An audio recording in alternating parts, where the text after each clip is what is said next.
This is the Merrill G-15 bolt and nut. Now this will be the bolt and nut that hold the handle to the head itself. Now they will work for any of the Merrill anyflow yard hydrants. So we'll go ahead and take a couple measurements of the bolt.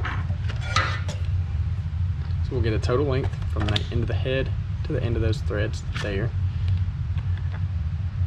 So it'll measure right at just shy of 2 inches. And then an outer diameter of that hexed head, measure right at 1/2 inch.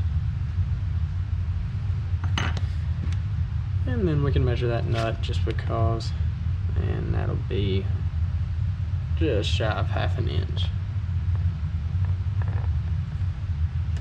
So once again, this is the Merrill G-15 bolt and nut